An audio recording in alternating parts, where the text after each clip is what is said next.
Muy buenas noches, gracias por la sintonía. Hoy vamos a hablar de un tema que es complejo, pero es fundamental. Cuando nosotros hablamos del trabajo en Paraguay, usted sabe que bueno, la calidad de vida está directamente vinculado con la calidad del empleo que hay en un país. Sobre todo, y obviamente eso está relacionado con el poder adquisitivo que tenga el trabajador. Y en Paraguay, 2/3 partes de los trabajadores son informales. Una primera cuestión es cómo hacemos para formalizar el empleo. Y del sector formal, son muy pocos los que, por ejemplo, llegan a jubilarse. Es decir, la formalización tiene otra vez sus problemas. Y nosotros tenemos muy buenas legislaciones. O sea, la ley es casi de primer mundo. La pregunta es, ¿esa ley impide que la gente pueda formalizarse? ¿Es un techo la ley en vez de ser un impulso, digamos, para que podamos mejorar la calidad de vida del trabajador? No son temas fáciles. Y hoy, esta noche, lo vamos a estar hablando con la ministra de Justicia, la ministra del Trabajo, Carla Basigalupo. ¿Qué tal, ministra? ¿Cómo estás? Gracias por venir. Luis, un gusto compartir contigo y con Pedro. Bueno, y Pedro Aye es abogado laboralista, estuvo durante muchísimo tiempo en el Instituto de Previsión Social, probablemente una de las personas que más sabe del tema jubilación en el país. Hola, Pedro, ¿cómo estás? ¿Qué tal, Luis, ministra? Un gusto. Bueno, quiero empezar, ministra, ¿cómo se enfoca hoy este drama de, bueno, primero el sector informal? Yo vi que en los últimos años hemos tenido una tasa de crecimiento como nunca antes, probablemente en la historia reciente del país, ¿verdad? Tasas del 4 o 5% en promedio, pero el porcentaje de trabajadores informales nunca bajó del 60%. ¿Por qué se produce ese fenómeno y qué podemos hacer con respecto a eso? Bueno, Luis, muy interesante tu pregunta. Como vos decís, en los 2 últimos años y con la pandemia inclusive venimos aumentando el empleo informal.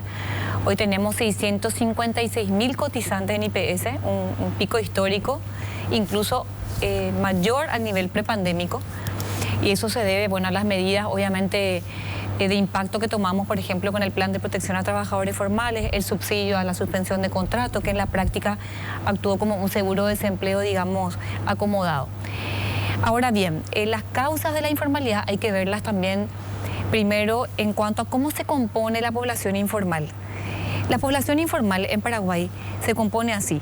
Un 36% de la población informal son los trabajadores independientes. Esos trabajadores independientes por ley, Luis, por legislación nacional, no están obligados a cotizar. Es voluntaria la formalización en Paraguay para los independientes. Ese ya es un 36% entre independientes y empleadores, que tampoco están obligados a cotizar. Entonces ahí hay un tema legal. En otros países eso se ha solucionado, por ejemplo, con un monotributo. Es decir, el impuesto que pagan a la Secretaría de Estado de Tributación ya vendría acompañado de una tasa para, digamos, lo que es su aporte a la jubilación. Entonces, ahí tenemos una cuestión legal de fondo. El otro, hay un 46%, un porcentaje grande, que sí es el trabajador asalariado público y privado que deben cotizar y no cotizan. Y en ese 46% hay que tener en cuenta que tenemos contratados de la función pública que no cotizan. O sea, tenemos también informalidad dentro del Estado, en la función pública.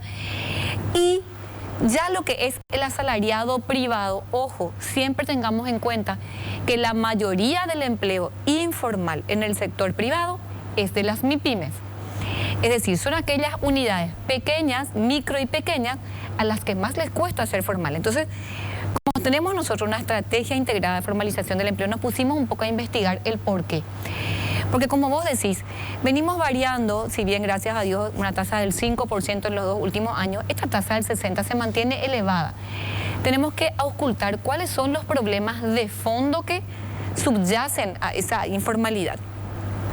Y vemos que las MIPYMES, que son las que mayor empleo informal concentran, obviamente tienen una capacidad de pago, digamos, limitada.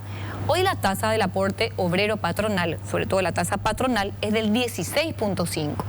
Y esa tasa es igual para la micro y para la empresa grande.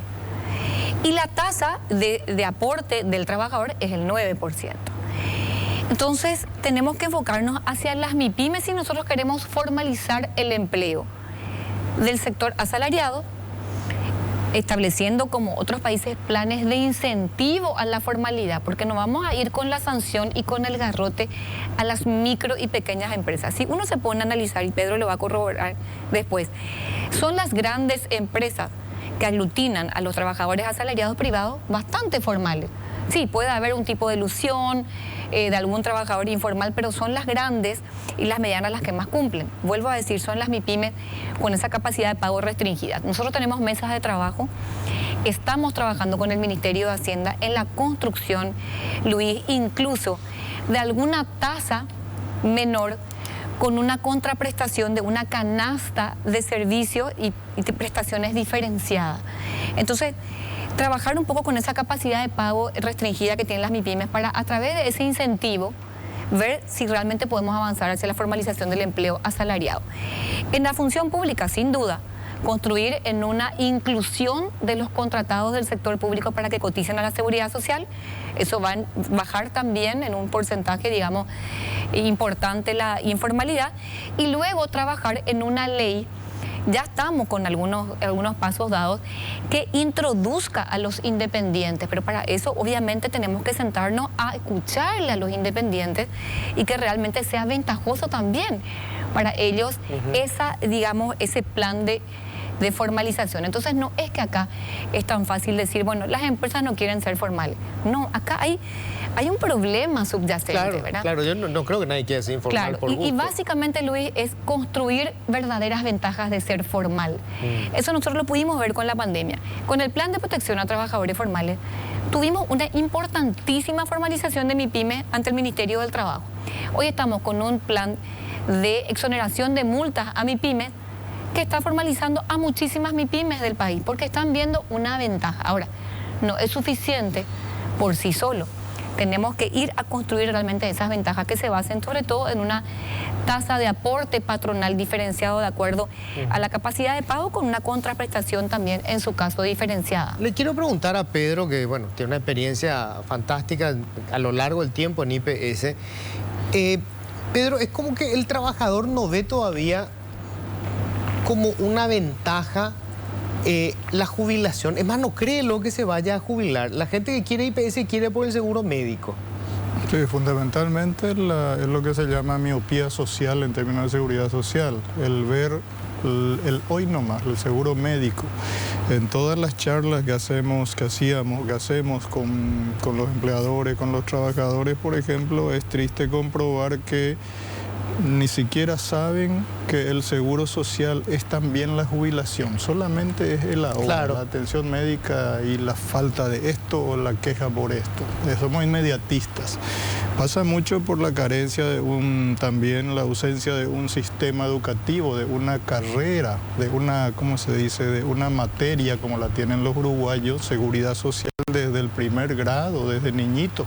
Y el niñito es el que le obliga al papá a cumplir con los estándares de seguridad de inscripción, etc. Pero habías dicho algo importantísimo. Dijiste, tenemos una legislación de primer mundo. En materia de seguridad social, nuestra legislación es de primer mundo, pero de 1950. Claro, de 1950, cierto. Y no ha evolucionado para adecuarse, por decirte así, a las MIPYMES que mencionó la ministra. Las MIPYMES, el seguro social para las MIPYMES es caro, porque no se trata solo de inscribir a 2 o 3 trabajadores ahí del entorno, de la pequeña empresa. Hay que tener un contador, hay que tener una serie de gastos estructurales que ya le es caro a esa empresita. Por eso es que justamente la formalidad se ubica en los niveles de empresas grandes, que son las que tienen la espalda como para ser formales, pero la formalidad también tiene que permear hacia abajo. El modelo de seguro social que tenemos tiene que ser actualizado. Por darte un ejemplo bastante claro, una persona empieza a trabajar a los 20 años. Por esa cuestión de inmediatismo, a lo mejor quiere ya el seguro social y ya entra a IPS. Pero en general, el discurso empleador-trabajador es: ¿para qué vas a cotizar si es un gasto para mí que tengo que poner 16% empleador, 16,5% y vos 9% te va a quitar tu bolsillo? Y vos necesitas 25 años nomás. Empezán a los 35. Porque justo a los 60, con 25 años de aporte, te vas a jubilar con el 100%. Si hoy empezás, va a llegar a los 60 con 40 años y también te vas a jubilar con el 100%. Es un defecto estructural en el modelo. Y a eso agregarle que de esos 25 años, ese trabajador, en connivencia con el empleador, subdeclara durante 22 años.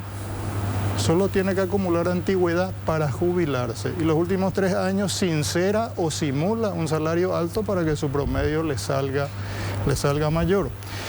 Esos son los problemas así de fondo. Y el otro gran problema que tenemos en la seguridad social paraguaya es que el sistema funciona a través del empleador. Si el empleador es omisivo, omitente y no quiere inscribirse como tal, no hay trabajador inscrito. El trabajador no tiene el resorte jurídico, administrativo para decir: yo quiero estar en el Seguro Social, mi patrón es tal. No tiene. Al día siguiente lo sacan. Y a eso agregarle un dato que para mí es terrorífico, que siempre lo repito. Hablamos de la evasión obrera y, como dijo la ministra, 44%, 4,4 de 10 están en el Seguro Social. ¿Eso es formalidad? Ok. 6 están afuera en negro. Pero ese dato no es luego tan relevante. De más o menos 600.000, y soy modesto, 600.000 unidades económicas llamadas empresas, pequeñas, grandes, gigantescas, pequeñitas, 600.000. ¿Sabes cuántas están en IPS inscritas como empleadores? 65.000. La evasión patronal es del 90%. Y ahí es donde hay que atacar.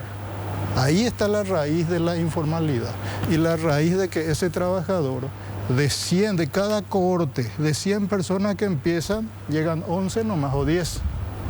Y luego está el problema de la estabilidad laboral, de la densidad de cotizaciones, de la movilidad, etcétera, que son problemas secundarios. Pero la madre de todos los problemas que hacen a la ceguera respecto a la jubilación, que es la vejez, porque la vejez llega y tenés que irte a tu casa. Y si no construiste tu historia laboral, como siempre digo, es tu familia en la piecita del fondo la que te va a cobijar, o la olla popular, o Tecoporá, etcétera, que pagamos todo otra vez nosotros. Entonces, lo que hay que hacer es atacar la informalidad, pero en el sector patronal. De alguna forma tenemos que intercomunicarnos datos entre las instituciones para detectar dónde están los bolsones de informalidad patronal y ahí buscar los mecanismos para que se formalicen. ¿Cómo? Y la Argentina lo ha hecho a través de incentivos. Vos tenés 20 trabajadores, tenés 2 nomás inscritos y los 2 están subdeclarando 22 años. O sea, amigo, inscribirle a todos y yo te voy a bajar tu tasa de 16,5, te voy a bajar a 12. O a una escala que nos digan los actuarios que sea sostenible. Esos son los incentivos que necesitamos.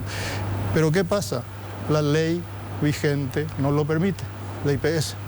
Es rígida, es pétrea, está anclada en 1950 y no permite esas flexibilidades que se necesitan en este mundo actual.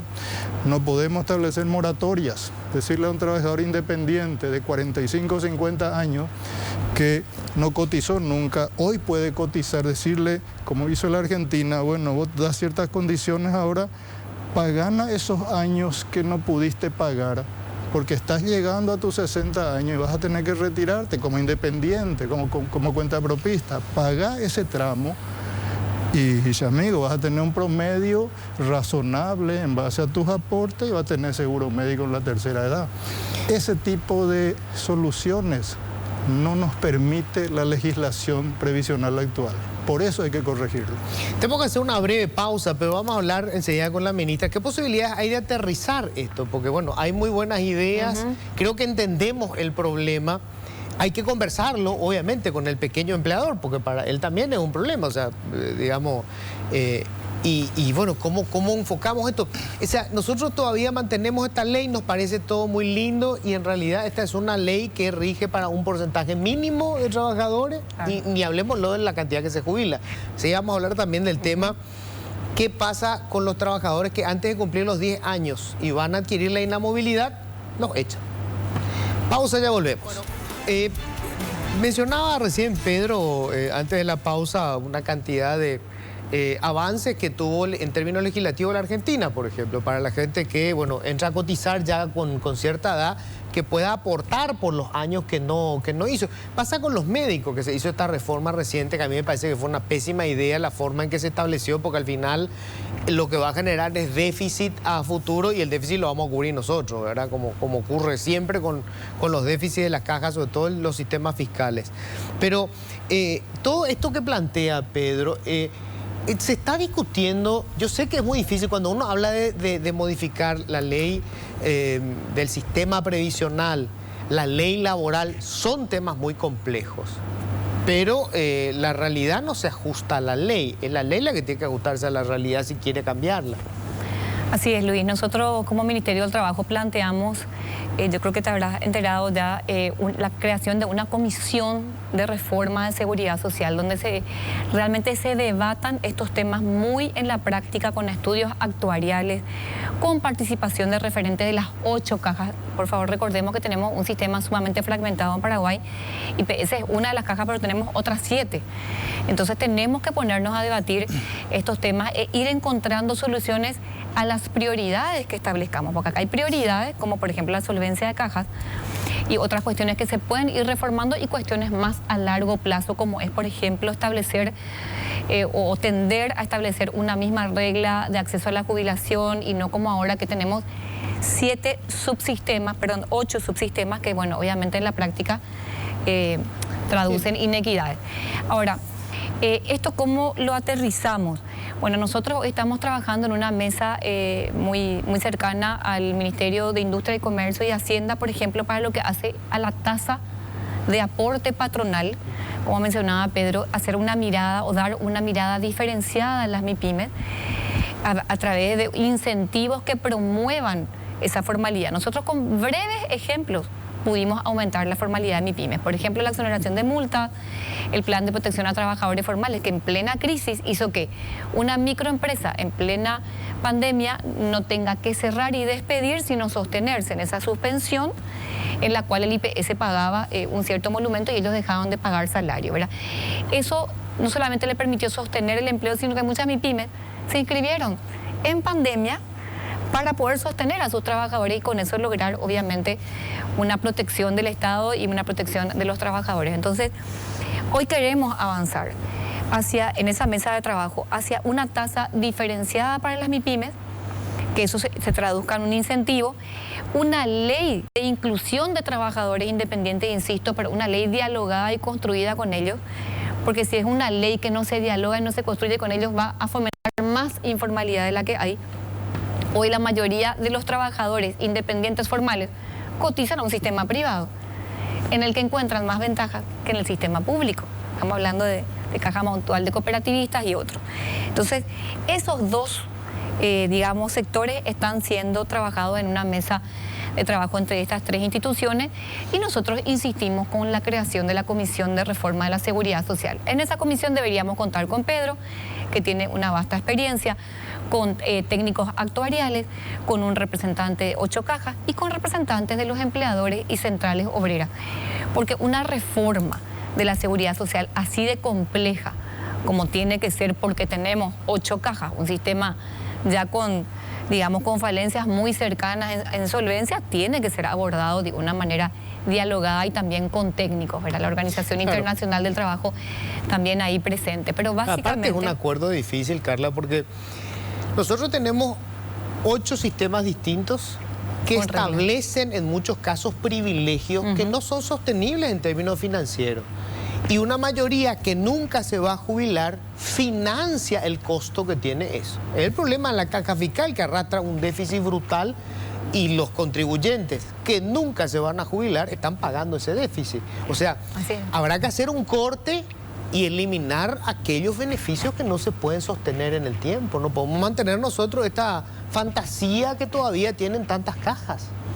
Es un tema complejo, Luis, insisto que tiene que ser una comisión nacional con el involucramiento de todos los sectores.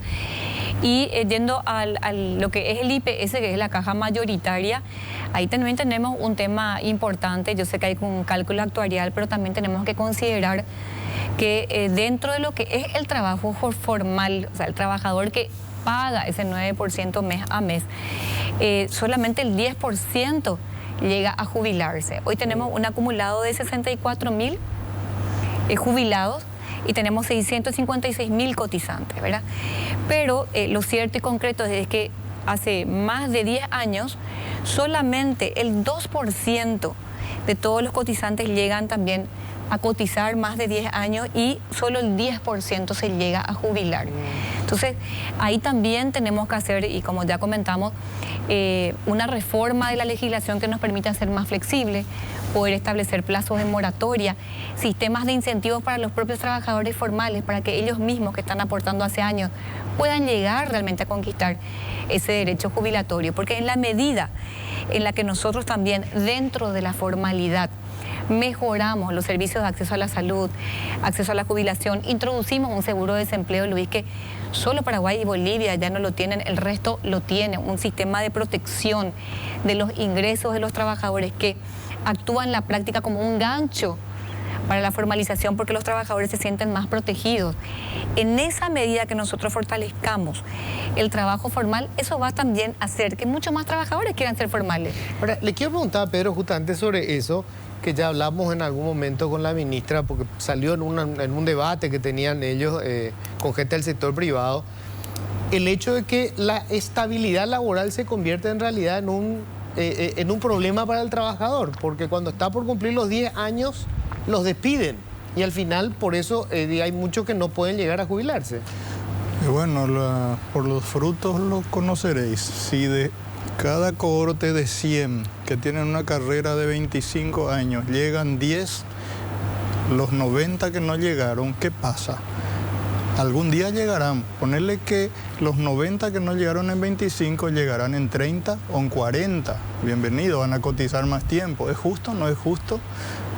Y posiblemente de esos 100 de ese año lleguen, no sé, 30% de los 100 que iniciaron. ¿Y dónde están los restantes 70? Y pasaron a la informalidad. Se volvieron independientes, se volvieron micropymistas y no tienen las herramientas para volver a la formalidad. Eso es lo que pasa. Por eso ese número 10% nomás llegan, hay que entenderlo así. Ahora, mencionaste también, yendo a tu pregunta, la estabilidad. Realmente para el seguro social, yo te diría hasta que es secundario que ese trabajador interrumpa su continuidad de cotización antes de los 10 años, o a los 11 años, o a los 15, o a los 24. Lo importante para el seguro social es que llegue, y que no interrumpa ni a los 2 años ni a los 20, que no interrumpa, que tenga densidad, que llegue.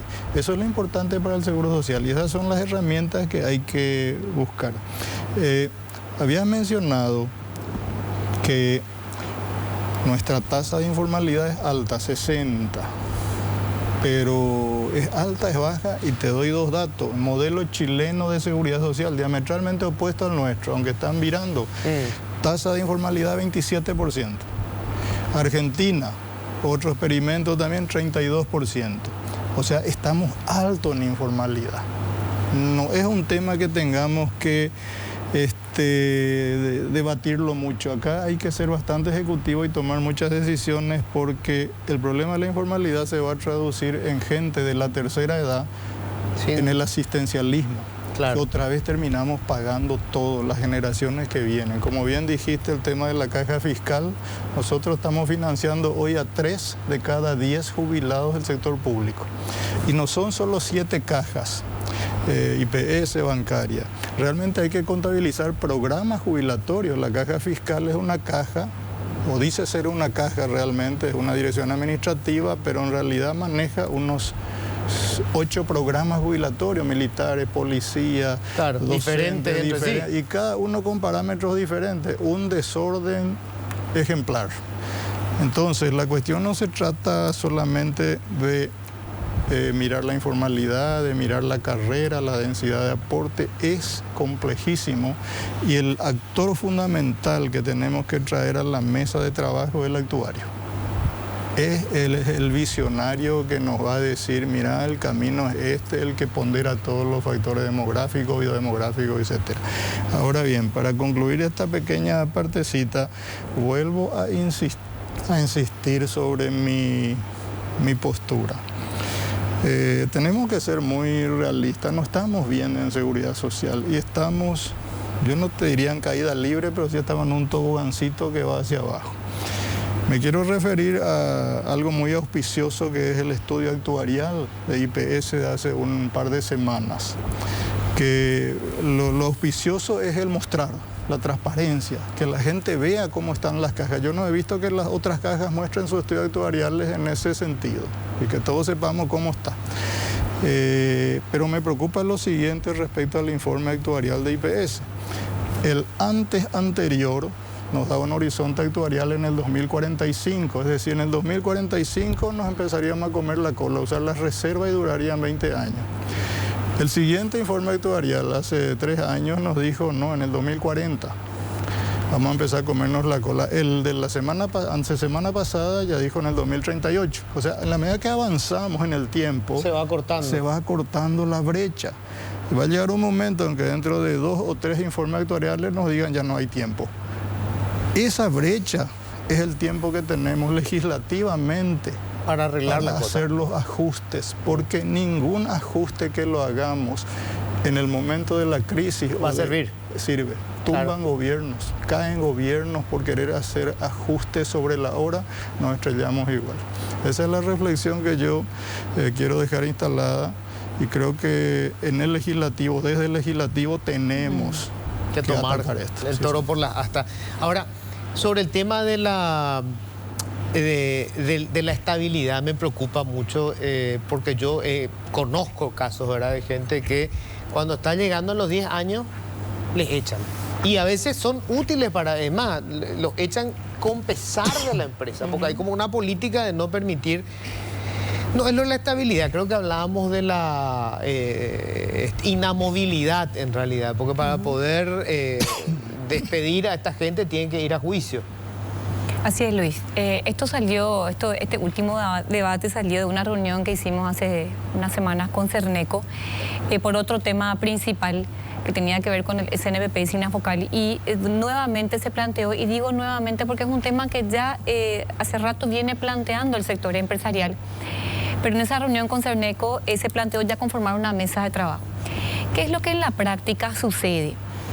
En la práctica sucede que en virtud de los artículos 94 y subsiguientes del Código, se ha establecido la estabilidad absoluta, o una estabilidad, digamos, específica a partir de los 10 años. Y esa estabilidad es correcta, es decir, está establecida incluso en orígenes por la Constitución Nacional.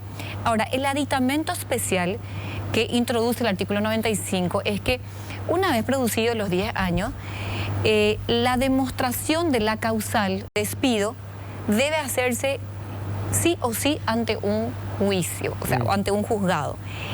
Y recién a las resultas de ese juicio va a determinarse si ese trabajador se repone o él opta después del juicio por la doble indemnización. Luego, ese capítulo de la estabilidad especial establece ya la doble indemnización para otros casos. Pero en el caso específico de un despido justificado, porque solamente justificado podría ser, solamente se puede hacer ante un juez. Entonces, muchas empresas, dicho por las empresas, estamos hablando de los grandes gremios, optan por no tener que llegar a un juicio, con lo que eso implica. Estamos hablando también de microempresas, o sea, estamos hablando de todo tipo de empresas de diferentes tamaños. Entonces, antes de los 10 años, y debe ser antes de los 6 meses incluso, ya, porque si no el código establece que no vale el despido, eso sucede generalmente a los 9 años, a los 8 años, son despedidas las mujeres, sobre todo por el tema también de la inamovilidad por maternidad. Entonces, en la práctica, la pretendida inamovilidad ha producido una absoluta movilidad, es decir, ha producido el efecto contrario a los 9 y a los 8 años. Entonces, ¿qué es lo que pasa cuando, y yo le entiendo a Pedro, para el IPS a lo mejor es, digamos, no importa cuándo se corta, lo importante es que continúe después, pero ¿qué pasa en la práctica? En la práctica, en el Ministerio del Trabajo, nosotros recibimos casos en los que se corta el empleo, o sea, se produce el desempleo a los 8 o 9 años, pero ¿a qué edad? 30, 35 años, 40 años del trabajador, es muy difícil que pueda volver a conseguir un empleo. Claro, un empleo en relación de dependencia. Lo que hacen es ser cuentapropistas independientes y la mayoría informales, porque ahí volvemos a aquello de que en Paraguay, por ley, no es obligatorio para el trabajador independiente cotizar. Entonces, ¿eso qué es lo que hace en la práctica? Engrosa la lista de adultos mayores ya dispuestos a recibir una pensión. Y también hay un ingrediente especial. El trabajador que corta a los 30, 35 años causa desempleo. En segundo lugar, ya no va a conquistar su derecho jubilatorio. Por eso hay mucha gente que no se jubila. El 10% nada más concreta y el 90% no. En tercer lugar, eso causa informalidad porque ese trabajador se va a la informalidad, pero además es un desincentivo a la formalidad. Porque los trabajadores en general ya saben o ya digamos, prevén que no van a llegar. Entonces dicen, bueno, ¿para qué yo voy a aportar ese 9%? Que tampoco es poca plata, si ya no voy a llegar a completar ese trayecto jubilatorio, ¿verdad? Y por supuesto, vos mencionaste algo muy importante, la empresa pierde un valor importantísimo porque invirtió 7, 8 años en ese trabajador que finalmente tiene que desvincular. Yo te estoy comentando un poquito cómo se plantea esto del sector empleador. Hoy hay centrales obreras que también ya están dispuestas a participar de esa mesa. La idea es que a propuesta del sector empleador la OIT también la integren, por ejemplo, abogados laboralistas, es decir, se haga un debate nacional sobre este tema, porque ¿qué es lo que queremos hoy, Luis? Queremos que nuestros trabajadores no pierdan el empleo. O sea, realmente nos estamos esforzando muchísimo, y digo, nos estamos esforzando porque desde el tripartismo, con las centrales obreras y el sector empleador, hoy nos estamos esforzando muchísimo en promover oportunidades de empleo, en aumentar la productividad a través del sistema de capacitación para el trabajo, que es otro de los factores muy importantes para la formalización también. Nos estamos matando para que la inversión nacional y extranjera crezca y de esa manera emplea más paraguayos, pero si nosotros no logramos, digamos, superar estos obstáculos que hacen a un sistema, digamos, no vamos a poder nunca avanzar hacia la formalización, y también nosotros promoviendo nuevos empleos para jóvenes vamos a estar perdiendo el empleo de adultos y haciendo que estos adultos que ya conquistaron ciertos derechos vayan al cuentapropismo. Entonces hay que cuidar el empleo en todos los niveles, el empleo juvenil, el ingreso al empleo, pero también que los trabajadores puedan, digamos, mantener sus empleos y ni qué decir conquistar el derecho a la jubilación. Tengo que hacer una breve pausa, la última, enseguida estamos de vuelta. Bueno, vos ves, Pedro, que hay, digamos, más allá de esta mesa tripartita que están organizando desde el Ministerio del Trabajo, pero la clase política entiende esto, o sea, estamos hablando de dos áreas que son claves. Uno, el tema de cómo hacemos para formalizar el empleo. Y lo segundo, que tiene que ver con la seguridad social. La jubilación, que es una cuestión clave. Hoy tenemos una minoría de la población mayor, digamos, todavía no es un problema. Pero esto después se convierte en una pesadilla para los países. Cuando pasan a ser mayoritaria la población mayor, adulta, tenemos estos déficits espantosos, ¿verdad? Brasil en este momento lo que arrastra es un déficit terrible de su sistema jubilatorio. Y ahora el presidente Bolsonaro, como están otra vez las elecciones en puerta, está planteándose otra vez disparar el déficit fiscal para poder cubrir eso. ¿Vos ves que ahí entiende la clase política la gravedad de esto? En general no tienen la visión de largo plazo o en parte hay excepciones. Hay excepciones como por ejemplo, y siempre lo menciono, a pesar de nuestras diferencias en lo conceptual respecto al proyecto, el senador Rasmussen, con el proyecto de ley de gobernanza del IPS, me parece más que necesario democratizar la gobernanza del IPS, tanto por su naturaleza como por el origen de sus aportes y por el desempeño que tiene el Estado, digamos, como desnaturalizando muchas veces la función del IPS. Hay proyectos muy puntuales que hay que empujar y que hay que trabajarlos, pero no veo una preocupación sobre la mesa. Te pongo el ejemplo clarísimo de lo que está pasando con la caja fiscal. El propio ministro Llamosa dijo en el 2026, acá no sé si dijo se acaba la plata o qué es lo que pasa, pero entramos en una cuestión ya de insostenibilidad. 2026, estamos hablando a 4 años. Pero ¿dónde está ubicado ese 2026? Después de las elecciones que se vienen. Entonces, ¿qué es lo que se está haciendo? Y yo creo que la clase política está pateando la pelota para postelecciones y que ese caballo de ese presente griego que se llama la caja fiscal y que va a explotar, explote más allá de ese horizonte eleccionario del 2023. Esa es la visión que tiene la clase política, es pragmática, que no nos explote a nosotros, que le explote al que venga, no importa el color que sea, que explote allá.